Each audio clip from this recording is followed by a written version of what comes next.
Alright, we're back here at Harness Racing Victoria headquarters. I'm on my lonesome still. Blake Redden still away gallivanting, enjoying his 1 week break. But we're looking at the Echuca Cup form guide today. And if I look a little tired, it's because this has been a very brutal card to try and get through. Up late last night and working all through the day trying to find some winners. Now there's going to be a lot of value in store here, I can tell you. We'll go through the 4 quaddie legs here and there's going to be plenty of value through there. Maybe the last leg is where we can skinny things up with San Carlo. But let's start from the start. The first leg of the quaddie is the feature square guarding race of the program, the J.A. Connolly Crystal Bucket, and this is probably the toughest of the tough. $5 the field as far as I'm concerned. Stacks of winning hopes.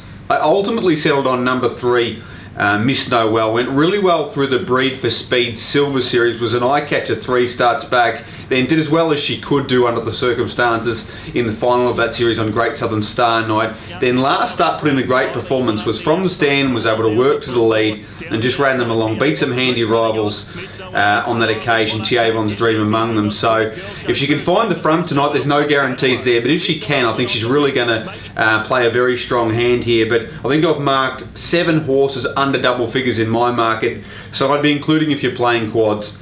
2 Trot in the Catwalk, who was pretty good in the Warrigal Trotters Cup.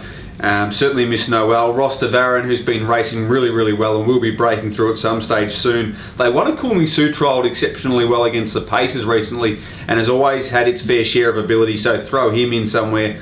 Then the Bort Cup Quinella of Forest Spider and Mulry's favourite son, and Leanne's Boy, who's been showing a glimpse of his best form again. If you remember when he first emigrated across to Australia, he was good enough to win the South Australian Trotters Cup, so class is not his problem. Play wide in that first leg, the Crystal Bucket. The second leg's another tricky race, less horses to deal with here, which is great, only 9 in the field, but still plenty of winning chances. I settled on number 9, Secret Wisdom, who's been a dramatic recent improver for Greg Albert. Lisa Miles takes the reins on this occasion.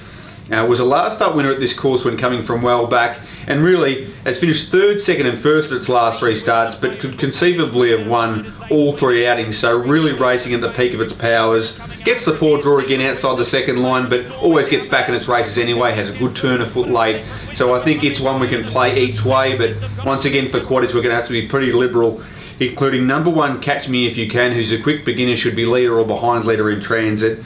Sea Goddess has to be respected, has gate speed but doesn't always use it. Gallery Girl, finding it hard to win but also has terrific gate speed, might be your leader here. Hoofinit's got the best form on paper but that bad draw, and Prince of Zanzibar and of course Secret Wisdom. So once again a wide open race, but if you wanted to select one to have something on each way, I'd be going with Secret Wisdom number 9. The 7th race in the program and the 3rd leg of the quaddie is the big one, the Moama Bowling Club Echuca Pacing Cup at Group 3 level, and it's a really tricky race again.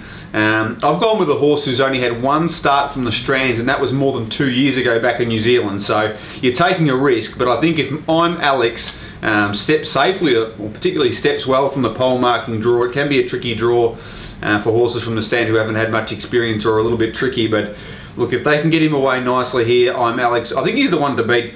His recent form's outstanding. He's been flashing home. Last start was particularly impressive, getting home behind Manuka Man and Outrageous Sell, both proven metropolitan performers in the Leo Cremeri at Maryborough. So as I mentioned, if it can step safely enough to be in the first 3 or 4 in transit, I think it's the one to beat. A lot of respect for the Noble Steed. He stepped straight to the front last start in the Ararat Cup and finished 3rd behind the Star Stablemate Ideal Success. He's a little bit at the behest of I'm Alex because he's drawn behind him here from the strands, but if it begins quite quickly and can move its way through the field, or if I'm Alex gives it a good run in transit, it's got to be included in your hopes. I'd also be including Delight Brigade, who probably finished off that Ararat Cup as well as the Noble Steed after a soft peg line trip. And then you're out to Wes Lewinsky, who ran a great race around My Alex and Jack Aloni a few starts back, and also the Noble Steed beat most of those horses home. And Skippy Rascal, who could be at odds, but is well worth throwing in, has been going a little bit better than the figure form might suggest.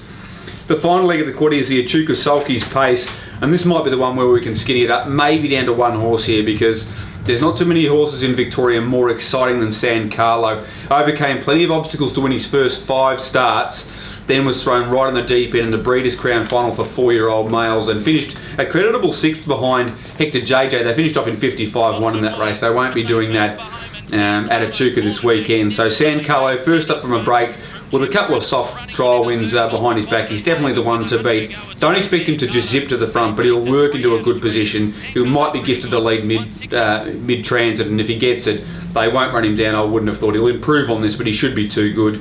The only two hopes to possibly knock him over and definitely to throw into your trifectas here and skinny them up are number 7, Beat Shack, who's a wonderful mare, probably not racing in the absolute peak of her powers at her last couple of starts, but she's done a terrific job this preparation and certainly has a class edge on most of these. And number 1, Trison, who's been a relatively big improver in recent times. He showed a bit as a 3-year-old. He's come back. He's putting some good runs together. 6 sprinter by nature, ideally suited by the pole marking draw. If he can settle leader or behind leader in transit, he should run 2nd or 3rd. So a nice opportunity for a money race there. San Carlo to win. Beat Shack and Trison to run 2nd and 3rd. As I mentioned, really tricky program. If you like a little bit of value, this is the card for you. Remember, Echuca, a bit like Ararat last week, and Warrigal suits horses up near the speed, so make sure you check your speed maps, because you don't want horses who are going to be too far back too often, because it's too hard to make the ground up there at Echuca. But should be a wonderful program. 2nd last Country Cup of the year.